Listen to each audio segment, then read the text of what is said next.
मज़ीद वीडियोस देखने से पहले हमारा चैनल सब्सक्राइब करें और बेल आइकन भी ज़रूर दबाएं। बिस्मिल्लाहिर्रहमानिर्रहीम। नबी करीम सल्लल्लाहु अलैहि वसल्लम की बारगाह में दुरूद सलाम का नजराना अकीदत पेश करते हैं। प्रोग्राम इंतसाब नाइट के साथ आपका मेज़बान मियाँ फ़ारूक आरिफ हाज़िर खिदमत है।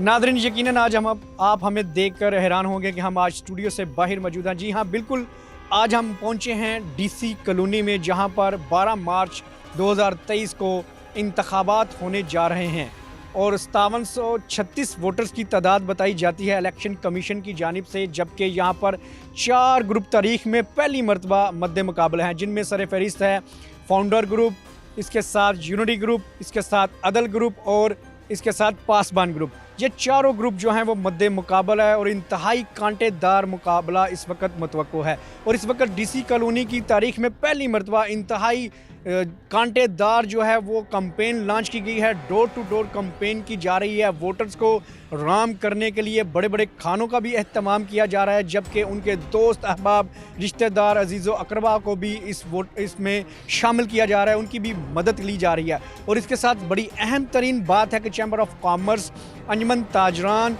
मुस्लिम League Noon, Tehreek Insaf, Jamaat Islami, Muslim League Qaaf और शायद ही कोई ऐसी सियासी जमात हो या शायद ही कोई ऐसी कारोबारी तंजीम हो जिनको इसमें शामिल ना किया जा सकता हो। तो इसके साथ में हम यहाँ पर DC कॉलोनी के इलेक्शन की आज INN न्यूज़ जो है, इंतसाब न्यूज़ जो है वो ख़ुसूसी कवरेज कर रहा है और हम अपने प्रोग्राम में शामिल करेंगे मुख्तलिफ शख्सियात को और कोशिश करेंगे कि यहाँ पर जो सदारत की उम्मीदवार हैं, मद्दे मुकाबल हैं, उनसे भी बात की जाए, उनसे उनकी राय ली जानी जाए, उनका नस्बुलैन क्या है, यहाँ के रहायशियों की फलाह बहबूद के लिए वो कौन कौन से मनसूबा जात का जो अज़म रखते हैं और उसके साथ उनकी कारकर्दगी, साबका कारकर्दगी को भी जांचेंगे।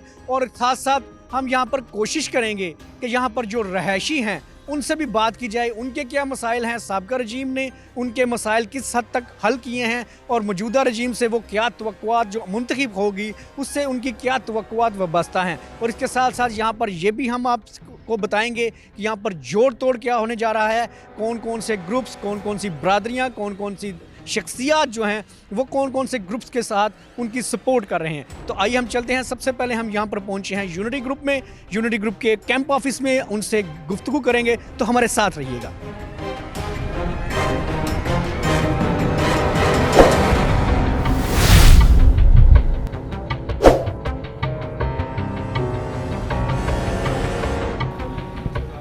जी, हम सबसे पहले पहुंचे हैं यहाँ पर यूनिटी ग्रुप में, जो सेक्रेटरी के उम्मीदवार हैं, जनरल सेक्रेटरी के आतिफ इफ्तिखार चीमा साहब। आइए हम इनसे गुफ्तगू करते हैं। बहुत शुक्रिया सर, आपने INN न्यूज़ को वक्त दिया। सबसे पहले ये बताइए कि आप साबका रजीम का भी हिस्सा रहे हैं, अब नेक्स्ट प्लानिंग आपकी क्या है? आप DC कॉलोनी के रहायशियों के लिए कौन सा नया प्लान लेके आए हैं, कौन से उनके मसाइल हैं जो अभी तक हल नहीं हुए, वो करेंगे? जी बहुत शुक्रिया, थैंक यू सो मच भाई।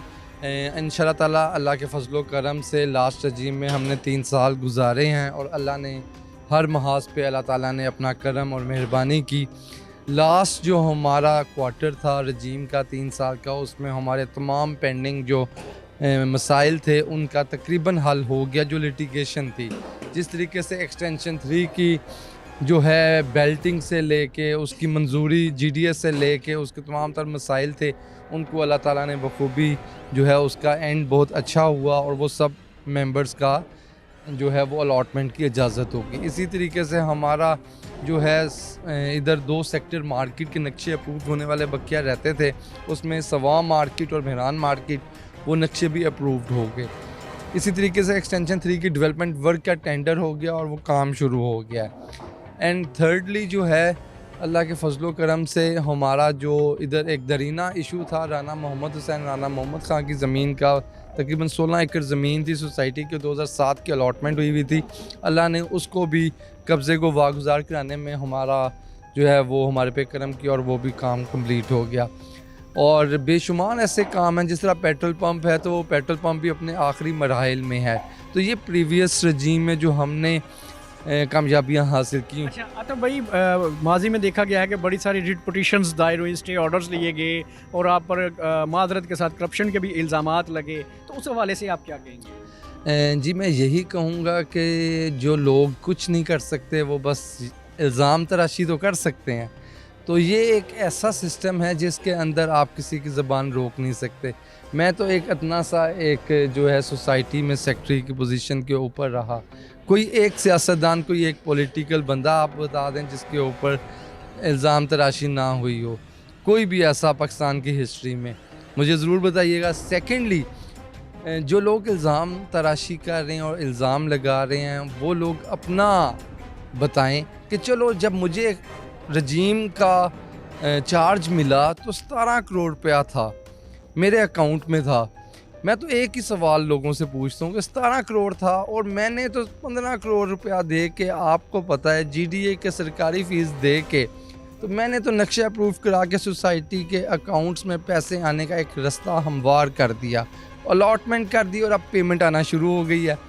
तो जो उनके पास अरब से प्लस अमाउंट थी, जिसका 131 करोड़ का कोऑपरेटिव डिपार्टमेंट ने फाइनल करके इंक्वायरी क्लोज करके उस पे 1.25 अरब रुपए की पेनल्टी डाल के उनके हाथों में दे दी, और जो है एंटी करप्शन के अंदर जो है वो उसके पर्चे के ऑर्डर मौजूद हैं। तो इस सिनेरियो के अंदर मैं तो ये पूछता हूँ कोई एक काम बता दें कि उस 1.25 अरब से उन्होंने कौन सा ऐसा काम किया। मैं तो बता रहा हूँ कि 17 करोड़ में से मैंने तो 15 करोड़ का नक्शा पास करा दिया। बाकी डे टू डे अफेयर्स के अंदर मैं किसी को तो इस चीज़ का अंदाज़ा ही नहीं था कि हमारी सोसाइटी जो है वो दिवालिया होने के ऊपर आई हुई है। बड़ी हिकमत अमली से, बड़ी जो है वो सूझबूझ और समझदारी के साथ हमारी रजीम ने किसी मेंबर को इस बात का कानो कान खबर नहीं होने दी कि हमारे पास तो पैसे ही नहीं है तनख्वाहें देने के। और हमने अपने मौक़िफ़ को पहचानते हुए, हमने अपने टारगेट को लेते हुए टारगेट अचीव किया, जो 25-30 साल से वो दरीना मसला उधर के मेंबर्स का, वो जिनको प्लॉट नहीं मिलते थे उनके प्लॉट्स बहाल करवाए और उधर डेवलपमेंट का आगाज़ हो गया। And Pakistan cooperative societies Punjab cooperative society की वाहिद सोसाइटी है, Punjab government employees cooperative housing society, जो इस मुश्किल वक्त में इस स्टेज पे पहुंची है जहां पर डेवलपमेंट का, प्राइवेट सोसाइटियां तो बेशुमार होंगी, पंजाब गवर्नमेंट की ये वाहिद सोसाइटी है जिसमें डेवलपमेंट वर्क स्टार्ट हो गया है नए फेज़ का, और वो मसला जो 25-30 साल से नहीं हल हो रहा था। तो इतनी सी बात का मुझे जवाब दे दें। मैं तो कहता हूँ वो भी बता दें जो उन्होंने एक विरासत में, जिस तरह हम लोग कहते हैं कि पेंडिंग काम मिले, वो तो मुझे मिले। सारे काम मैंने मुकम्मल किए हैं, वापडा का मैंने किया, मार्केट्स के नक्शे मैंने पास करवाए हैं। वो मार्केट के नक्शे पास ही नहीं होते, समा मिरान के पेट्रोल पंप आखिरी मराहिल में है, छोटा स्कूल एक हमने आतिफ भाई आपके जी ठीक है। एक और सवाल, आखिरी सवाल आपसे करना चाहूँगा। ये भी एक आप पर इल्ज़ाम लगाया जा रहा है कि आपने गोंदलावाला से रिलेटेड जो ज़री ज़मीनें हैं उनको आपने औने पौने दामों लेकर और उनको इसमें इन्वॉल्व किया, उसमें अच्छी खासी जो है आपने प्रॉफिट कमाई और इस तरह के कोई गबन वगैरह की है, इस बारे में आप क्या कहेंगे? ये आज हकीकत बयान करें। देखें, जो भी हमारी सोसाइटी की ज़मीन आती है ना भाई, वो अजम्पशन मोड के ऊपर आती है।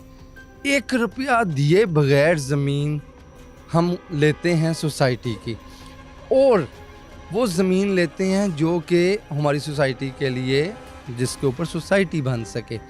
मैंने तो ऑन किया है ना कि जी ये जो सोसाइटी है इसकी एक्सटेंशन मेरे से पहले बाहर की ज़मीनें ली गई हुई थी।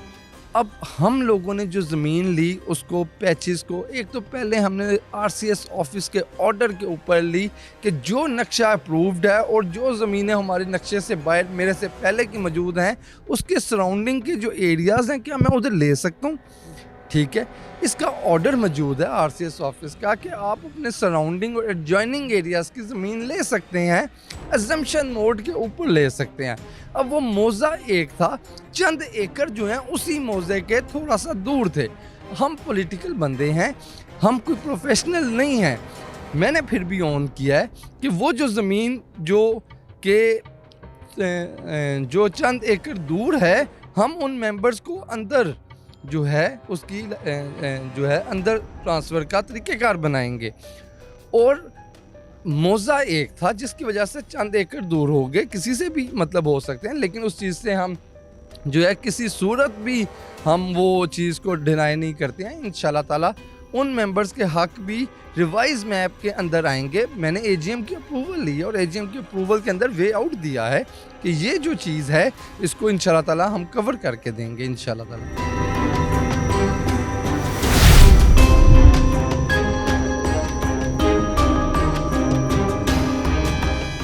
हाँ जी बिल्कुल। हाँ, इस वक्त हमारे साथ यूनिटी ग्रुप के उम्मीदवार बराए फ्रांस सेक्रेटरी साद खान नियाजी साहब मौजूद हैं। आइए हम इनसे भी बात करते हैं।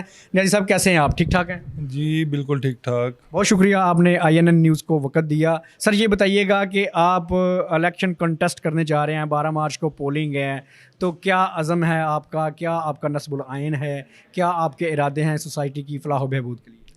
सबसे पहले तो INN का बहुत शुक्रिया कि आपने हमें ये प्लेटफॉर्म मुहैया किया कि हम अपनी बात लोगों तक कन्वे कर सकें।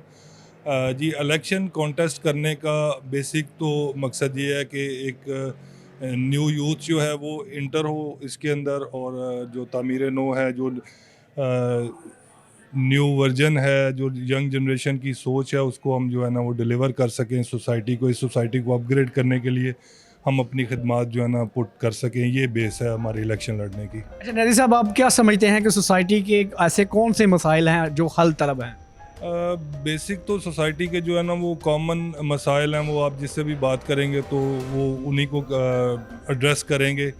फॉर एग्ज़ाम्पल सिक्योरिटी का है इशू, वो अपग्रेड होने वाली है। हार्टिकल्चर है, उसको अपग्रेड करने की ज़रूरत है। इसी तरह जो है कंटोनमेंट हमारा साथ अटैच है, तो कंटोनमेंट के मामलात को ज़रा थोड़ा सा स्ट्रीमलाइन करने की ज़रूरत है। स्कूल है उसकी ज़रूरत है, कॉलेज है उनकी ज़रूरत है, मेडिकल है, हॉस्पिटल है, ये कॉमन इश्यूज़ हैं जिनको अपग्रेड करने की ज़रूरत है। वो ऑलरेडी एग्जिस्ट तो कर रहे हैं लेकिन उनमें बेहतरी लाने की ज़रूरत है।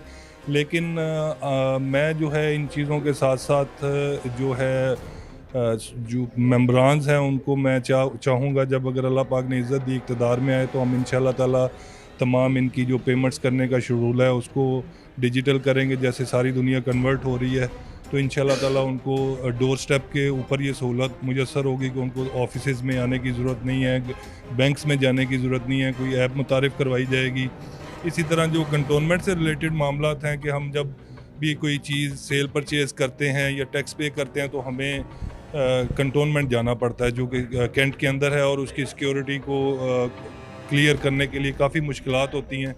ऑलरेडी उनका CB केयर सेंटर यहाँ पे बन चुका है, तो हम कोशिश करेंगे कि मैक्सिमम अमला जो है वहाँ पे डिप्यूट करवाएं ताकि वो हमारे मेम्बरान को सहूलत हो।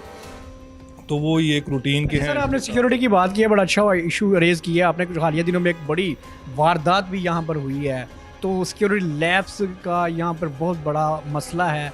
तो सिक्योरिटी प्लान कोई आपने तरतीब दिया कि आपकी जो ग्रुप है उसने कोई इस तरह वाले से कोई वर्किंग की है?